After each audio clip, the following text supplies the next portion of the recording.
ఒక్కదాన్ని పట్టుకొని న్యాయంగా చంపింది. ఇంత దారుణం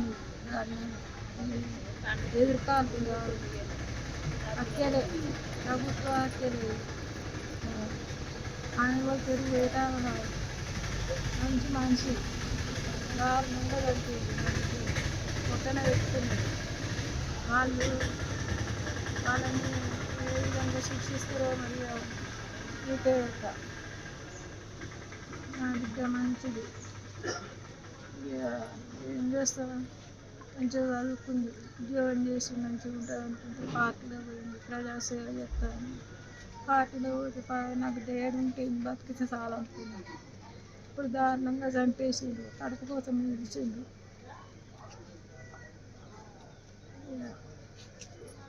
ఏం చేయాలి, ఒక బిడ్డ ఉంటే ఒక బిడ్డని పొట్టన పెట్టుకున్నది.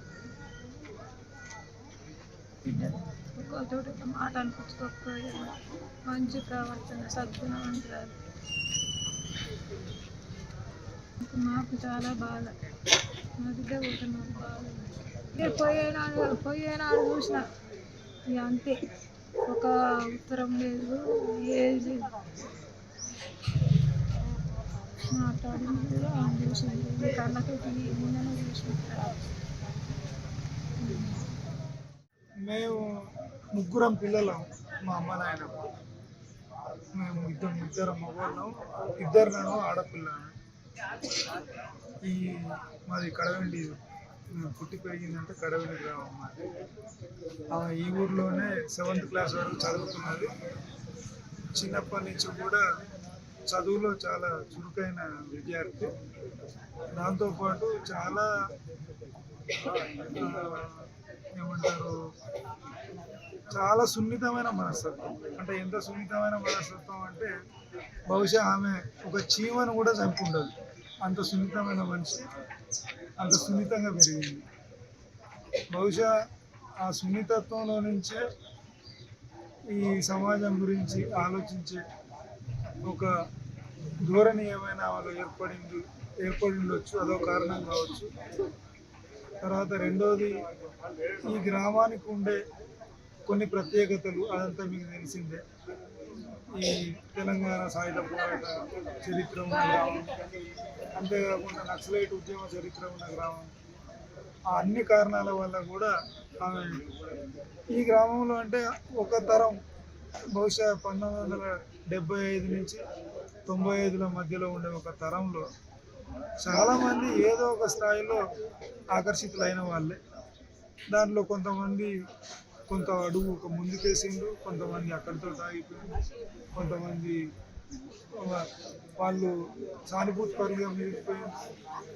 అయితే ఏదో ఒక ప్రభావం అయితే దాదాపు అందరి మీద పడ్డది ఈ గ్రామంలో.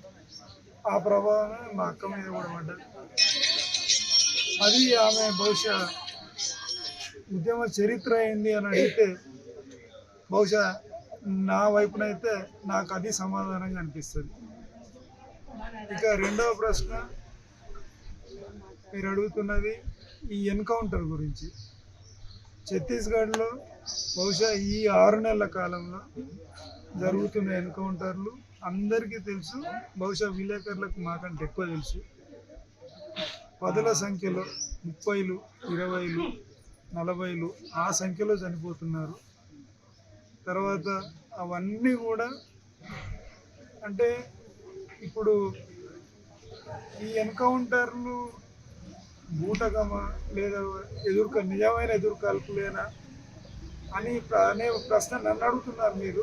దానికి నేను ఏం జవాబు చెప్పాలని, కానీ నా జవాబు ఏంటంటే అసలు ఛత్తీస్గఢ్ ప్రభుత్వం కూడా ఎప్పుడు కూడా ఈ ఎన్కౌంటర్లను ఇవి ఎదురుకాల్పుల్లో జరిగినాయని వాళ్ళు కూడా ఏం చెప్పట్లేదు. వాళ్ళు కూడా దొరుకుతున్నారు, కాల్ చేస్తున్నారు, దొరికారు, కాల్ చేశాము, కాల్ చేస్తాము. స్వయంగా ఈ దేశ హోంమంత్రి కూడా వాళ్ళని ఖతం చేస్తాం, అంతం చేస్తాం అనే మాట్లాడుతున్నారు. అంటే ఇక ఇవి ఎదురుకాల్పులు కావు అని కొత్తగా ఇప్పుడు నేను చెప్పాల్సిన అవసరం లేదు, ఎందుకంటే ప్రభుత్వమే చెప్తాను ఇదేం ఎదురుకాల్పులు కావాలి. ఇవన్నీ కూడా చంపడం, ఖతం చేయడం, అంతం చేయడం. కాబట్టి ఆ ఖతం చేయడం, అంతం చేయడంలో భాగంగానే మా అక్కను చంపినారనే పోలీసులు హత్య చేసినారని నేను భావిస్తాను. బహుశా అదే నిజమై ఉంటుంది. ఇక మూడో ప్రశ్న, ఆమె ఇక్కడ ఈ గ్రామంలోనే 7వ తరగతి వరకు చదువుకున్నది. తర్వాత 8, 9, 10 మా అమ్మమ్మ గారు ఊరు మోత్కూరులో చదువుకున్నది. ఇంటర్ జనగామలో చదువుకున్నది. తర్వాత డిగ్రీ ఆమె ప్రైవేట్లో చేసింది, రెగ్యులర్ కాలేజీకి పోలేదు, ఎక్స్టర్నల్ డిగ్రీ అంటారు కదా. తర్వాత పద్మావతి మహిళా విశ్వవిద్యాలయంలో, బహుశా వాళ్ళదే మొదటి బ్యాచ్ అనుకుంటా, పద్మావతి మహిళా విశ్వవిద్యాలయం LLB చేసింది.